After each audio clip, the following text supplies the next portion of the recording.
এটা একটা হাইব্রিডের জামরুল গাছ। আর এই যে জামরুল গাছটা আপনারা দেখছেন, এই জামরুল গাছটার বয়স প্রায় 10 বছর হয়েছে।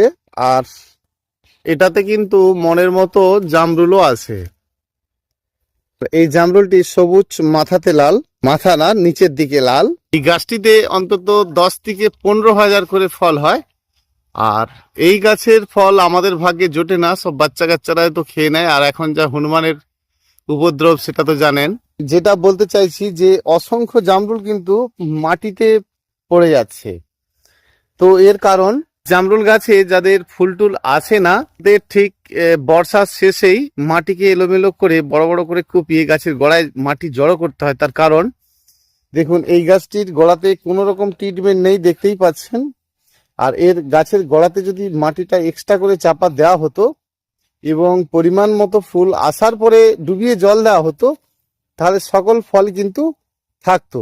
এবারে এই গাছের ফল আসার পরে যদি এই ফলের মধ্যে কোনো একটা ভিটামিন স্প্রে করা যায়, ধরুন আপনাদের ভিটামিন কোনো ওষুধ বা খাদ্য হিসাবেও যদি এটার উপরে 19-19 বা 20-20 এরকম স্প্রে করে দেওয়া যায় লিটারে 2 গ্রাম করে, তাহলে কিন্তু ফলগুলো খুব সহজে বড় হয়ে যাবে।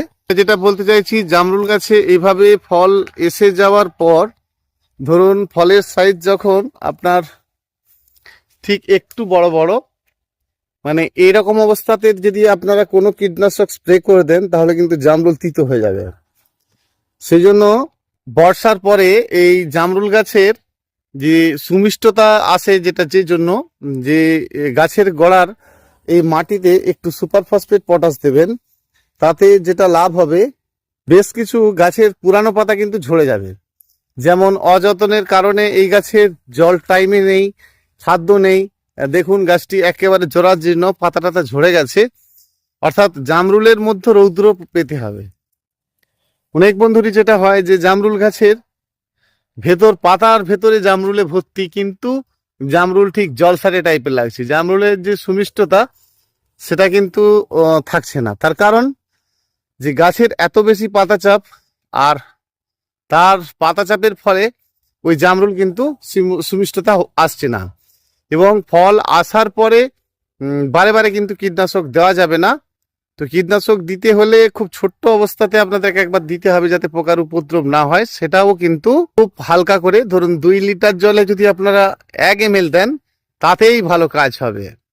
তোরা ছোট্ট করে এই জামরুল গাছের সম্বন্ধে বললাম। যদি আপনাদের ভালো লাগে লাইক করবেন, কমেন্ট করবেন, শেয়ার করবেন। ধন্যবাদ।